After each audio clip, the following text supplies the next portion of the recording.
నమస్కారం SN Telugu news టీవీకి స్వాగతం. నా పేరు హిమాన్షి.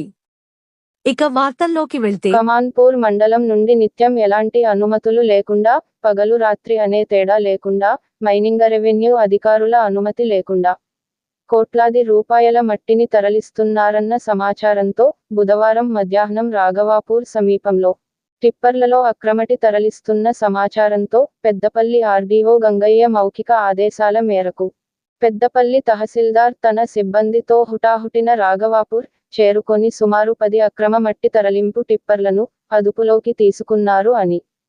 ఈ సందర్భంగా తహసీల్దార్ రాజకుమార్ మాట్లాడుతూ, పెద్దపల్లి ఆర్డీఓ గంగయ్య మౌఖిక ఆదేశాల మేరకు అక్రమంగా మట్టి తరలిస్తున్న టిప్పర్లను అదుపులోకి తీసుకోవడం జరిగిందన్నారు. అక్రమంగా మట్టి తరలిస్తూ పట్టుబడితే ఎంతటి వారినైనా ఉపేక్షించేది లేదన్నారు. శిక్ష తప్పదని, వాహనాలు సీజ్ చేస్తామని ఆయన హెచ్చరించారు. ఈ కార్యక్రమంలో పెద్దపల్లి రెవెన్యూ సిబ్బంది, ఆర్ఐలు పాల్గొన్నారు. కమాన్పూర్ మండలం నుండి అనుమతులు లేకుండా మట్టి లారీలలో రవాణా చేస్తున్నారనే విషయాన్ని ఆర్డీఓ గారికి ఎవరో ఫోన్ ద్వారా తెలియజేయడం జరిగింది. ఆర్డీఓ గారి ఆదేశాల మేరకు రాఘవాపూర్ రోడ్డు వైపు వెళ్ళగా 8 మట్టి లారీలు ఎలాంటి అనుమతి పత్రాలు వాళ్ళు చూపనందున వాటిని సీజ్ చేసి మా ఆధీనంలోకి తీసుకోవడం జరిగింది. ఆ పత్రాలను పరిశీలించి తదుపరి చట్ట ప్రకారం చర్యలు తీసుకోవడం జరుగుతుంది. దీనికి సంబంధించి మేము ఎలాంటి అనుమతులు ఇవ్వము, ఇరిగేషన్ డిపార్ట్మెంట్ వాళ్ళు మాత్రమే ఇస్తారు. కానీ వీళ్ళ దగ్గర మాత్రం ఎటువంటి అనుమతులు వీళ్ళు చూపించలేదు. ఇప్పుడు ఫర్దర్ ఏం చేస్తారు సార్?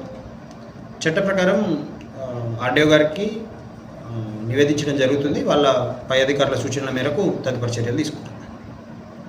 సార్, ఒకవేళ అనుమతులు ఉంటే ఏ టైం నుంచి ఏ టైం వరకు నడపచ్చు, ఎట్లా ఉంటుంది? అది ఇరిగేషన్ వాళ్ళు ఇచ్చే అనుమతులు. ఆ అనుమతి పత్రంలో ఏ నిబంధనలు అయితే ఉంటాయో, అంటే ఎంత క్వాంటిటీ తీసుకెళ్ళొచ్చు, లేదా ఏ సమయం నుంచి ఏ సమయం మధ్యలో తీసుకెళ్ళొచ్చు, ఎక్కడి నుండి ఎక్కడికి తీసుకెళ్ళొచ్చు, ఏ డేట్లో తీసుకెళ్ళొచ్చు, వాటిని నిబంధనలు ఉంటాయి. ఆ నిబంధనల ప్రకారం మాత్రమే వాళ్ళు తీసుకెళ్ళవలసి ఉంటుంది.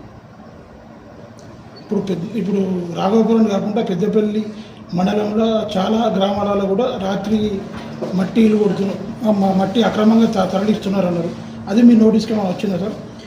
అక్రమంగా మట్టి తరలిస్తే మా సిబ్బంది, మా ఆర్ఐలు కానివ్వండి, ఇతర సిబ్బంది కానివ్వండి, పోలీసు వాళ్ళు కానివ్వండి, అక్రమ మట్టి రవాణా అరికట్టడం కోసం నిరంతరం నిఘా పెట్టడం జరిగింది. ఏ వెహికల్ అయితే ఒకవేళ మా దృష్టిలో ఉంటే ఖచ్చితంగా దాన్ని సీజ్ చేయడం జరుగుతుంది, అనుమతి లేకుండా వెళ్తే. మరిన్ని లేటెస్ట్ అప్డేట్స్ కోసం ఎస్ఎన్ తెలుగు న్యూస్ టీవీ ఛానల్ని సబ్స్క్రైబ్ చేయండి, లైక్ చేయండి, షేర్ చేయండి.